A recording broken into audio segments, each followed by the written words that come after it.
Good morning, PTO and Ice crew. It is 8:30, Monday morning. Little Monday with Pop. This morning we're going to talk about shared human experiences. Now, I had a nice morning. I had the ability to sleep in a little bit this morning, and I just kind of got up and took the day slow, which is sort of nice. Not common for me, but nice. And I've got a quiet house. My son is out of town with his grandparents, and my daughters, of course, are teenagers, so they're sleeping. So the house was quiet.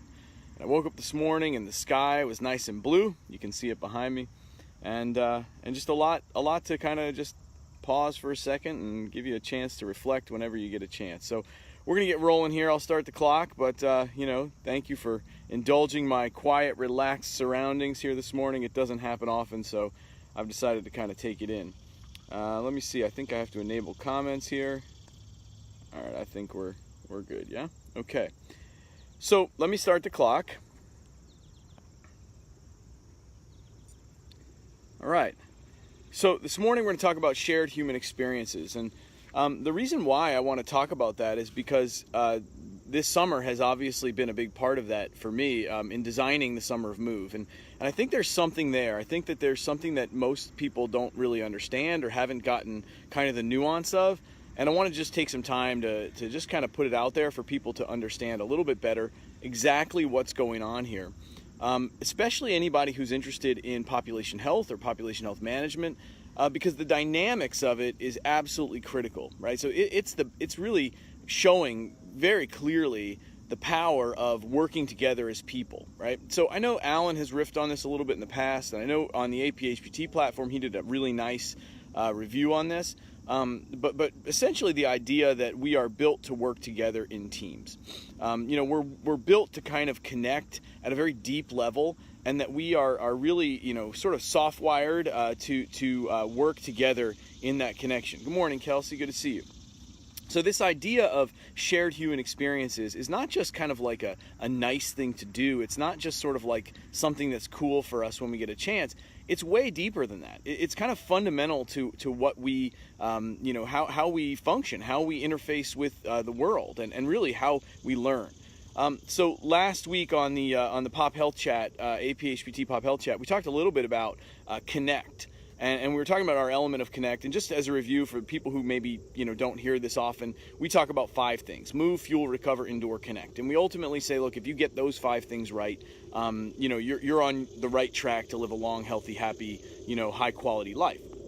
And so Connect is really this idea of being connected and interconnections with other people. And so we got into that a little bit. And one of the comments that I made in that chat was, yeah, listen, social learning is critical. And Albert Bandura has done a pretty good job of this. And so if you track back through some of those tweets, you'll see that. You'll see the idea that, I kind of threw in there a little nugget about social learning theory. And there's just so much there. There's just a ton of richness in really when you think about how we as humans function and how we get through our day-to-day, how we get through our world. And so in a sense, we designed Summer of Move this year to really sort of, pluck at those strings a little bit, to really poke at some of those ideas that when we get people together, even in really challenging circumstances, and they share the experience deeply, that they can, come over many odds, overcome certain challenges, do more than they thought they could, change their behavior. These are all hard things to do. These are all things that really we find challenging as people. And so one of the first things that we wanted to just kind of get people understanding is, what can a small group of people who are committed to each other really do? Right? And so let me give you some numbers and some stats. And I shared this a little bit yesterday with the Summer of Move crew. I do a weekly little blurb on how it's going throughout the summer. So here's kind of some stats. We had about 139 people who attempted one of the challenges. Now we had given about I think maybe 140 different challenges or something like that that they could have chosen from.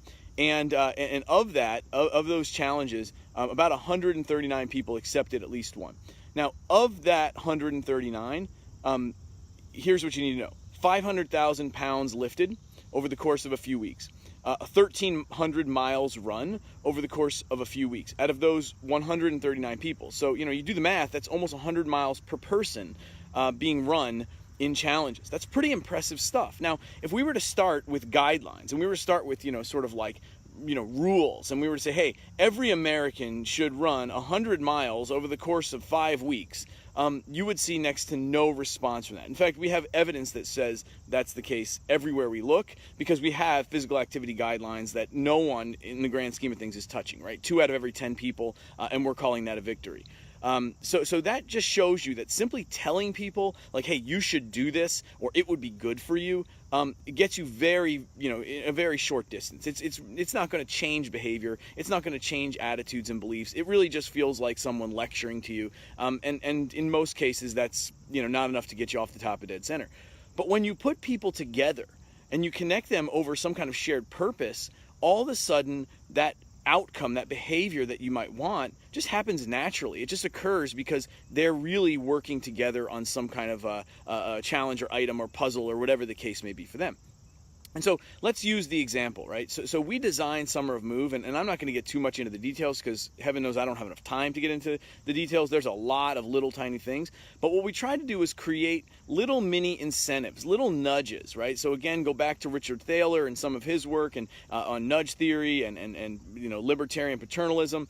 And we tried to create challenges that evoked emotions. In some cases, we pissed some people off. There's no doubt if you were on the Summer of Move and you track back through some of that, there were some angry people at certain situations, but we knew we had to do that because you have to sort of evoke emotion to create some kind of a bonding, connected with other people. And when you create that deep level of bond and you create that my purpose is bigger than myself, all of a sudden the sacrifice to have the behavior is much easier, right? We don't say, well, I don't have time for this, or it's hard to do, or I'm having a really hard time with this. All of a sudden we say, I'm just going to deal with it because my team needs me.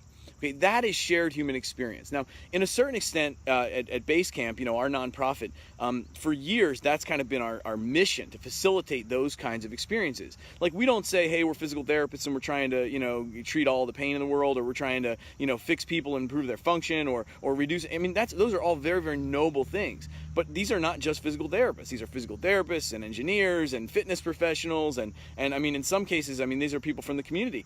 And they've got together with the idea of simply saying, look, if we build experiences, if we create scenarios that you put people in, and when you create those scenarios and you put them into this scenario, they will do amazing things. Like, let's trust that humans will do what they do best, and that is rise to the occasion when motivated to do so, when given a certain motivation, right? And so that, I think, kind of gets lost on people a little bit. And as professionals, we tend to sit back and think about, well, what are the things I have to do? What are the items on my list? What are the accomplishments I need to check off and the goals I need to write? And like, that's all wonderful, but to a certain extent, we've created those those scenarios because we have so many rules in place. It kind of limits our creativity. Whereas if we take ourselves out of the clinical realm and we get ourselves into the community and into interfacing with people, a lot of those rules go away. We can say, hey, listen, I want you to be able to do X. What's the most creative way to get you to be able to do X, and how to make it somewhat easy for you? Right? One of the best ways to do that is to create purpose. Another great way to do that is to have some fun. To do so in a way that isn't like a chore. It can be much more fun than that. And I think that's what we've seen. So, right, in addition to those 500,000 pounds lifted and 1,300 miles run, we also had multiple people throughout the course of the last 5 weeks, which we of course call the regular season. Multiple people have come back and said, I have not done X in a very, very long time. This was the first year I did it. So that gets us into how is that possible? How is it possible for someone who hasn't done something in a very long time to overcome whatever inertia it requires? Now, let's be honest. Some of those inertia things might be fear. I haven't been on a bike in 20 years. I mean, there's a little bit of, anxiety that goes with that. Or I haven't been swimming in the open water. I've always had a fear of that, but somehow I got myself to do it this year. That has to give the professional a chance to pause and say, wait a second here. There's something here. There's something impressive here. Now, let's go back to Bandura. What Bandura, of course, says is that, connecting with other people, seeing other people, and learning from people who you think are like you, that's key.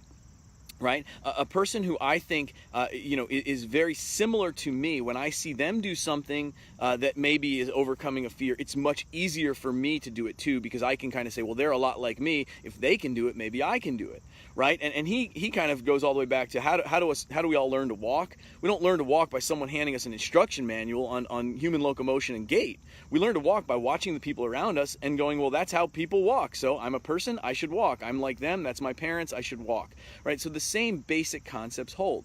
And so that was one of the theories that we tested this year. We said, look, if we put people into a more of a private community, where they can really see a lot of each other, right? Let's get the noise of life. Let's cut down the noise of life and give people a true sense of community where they can see other people just like them doing things. Will they do it too?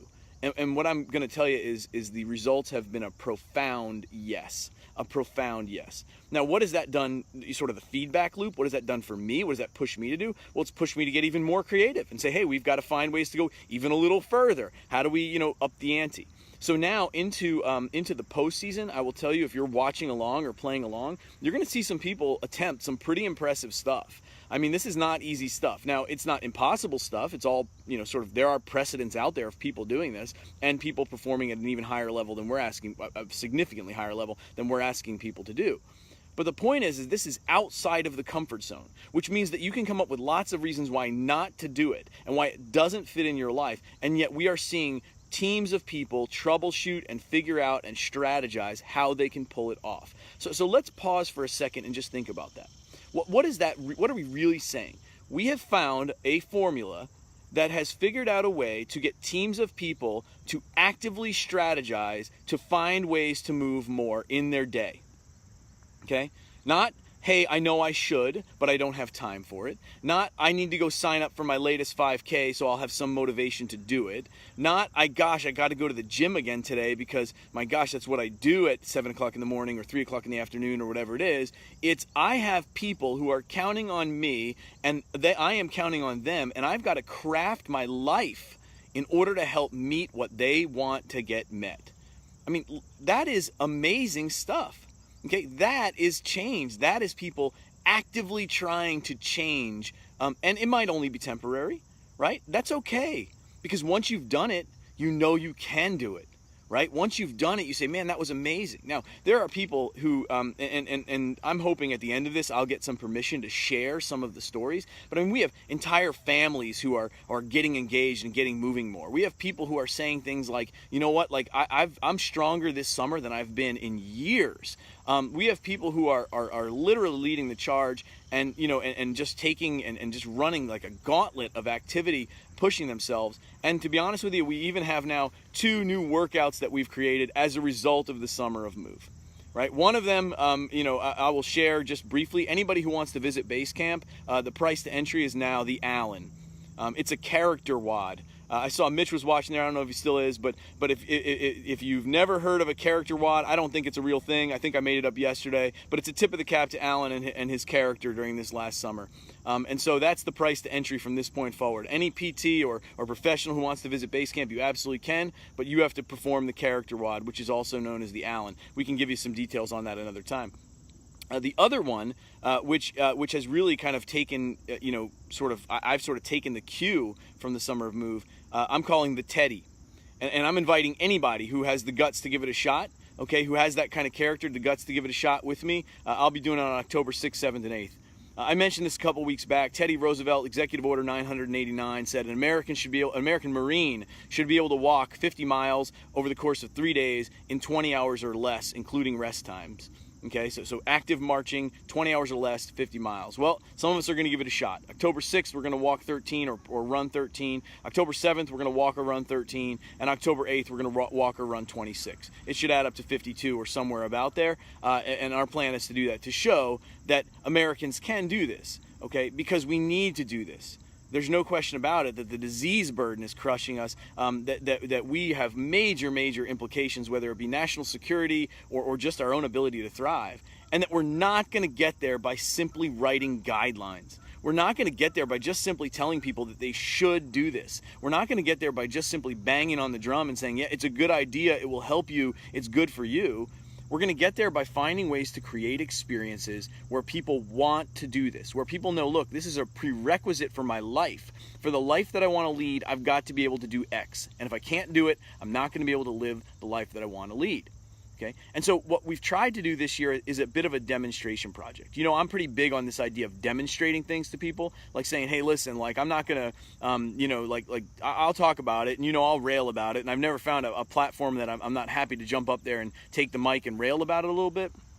But the truth is we need to go back to that social learning theory. We need to say, look, demonstrate it, show me, make me believe that I can too.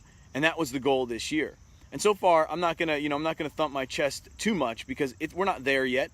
I certainly can't say that it's moved the needle.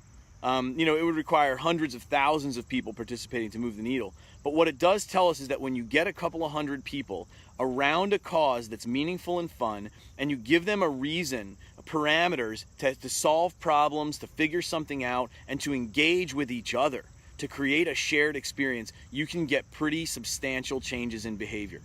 Now, there is a lesson there for anyone. And I don't care if you have a clinic and you're a solo practitioner, or you are, you know, like running 50 clinics across a region, or whatever the case may be, there is a lesson there for all of us. Now, I call that health-facing practice. But the truth of the matter is what you are building is shared human experience with every single person that walks in your door, whether they be a patient, a client, a prospective employee, whoever, an advertiser, it doesn't matter. Because if we create that ecosystem, oh, there's my bell. If we create that ecosystem, and we face it toward health, and we build experiences that connect people, we then can move the needle in our own community. And if enough of us start doing it in our own communities, you'd be surprised exactly how big that can get and how fast.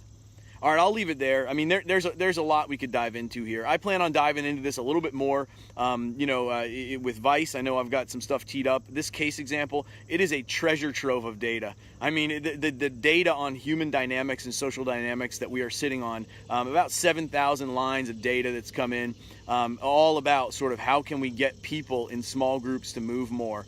There's a ton there, so if it's the kind of thing you're interested in, always feel free to reach out. Happy to put some data nerds on a big project there. But the other things that you should know are this. We're going to dive into it there. We're going to dive deep into it at the Rising Tide in September. If you haven't heard of that or followed along on that or seen some of our information there, end of September, Albuquerque, New Mexico, join us. If you can't make it there, but you think you want to give the Teddy a shot, early October, come see some familiar faces doing some hard stuff. And if you absolutely can't do any of those things, but you want to join on and get into this conversation, I would suggest two things. One, jump in the next cohort with us on the Pop Health, the APHPT Applied Prevention Health Promotion Therapist. That's in September. Check the ICE page. You can get the details there. Or secondly, if nothing else, join on the Vice next round, because we always get a chance to talk about this and plant some more seeds. Listen, it's only Monday. Have a great Monday. Make a difference. Share the experience with the people around you. You'd be surprised what they have under the hood if you just enable it, open the doors for it, and make it happen. Have a great Monday. Make it count.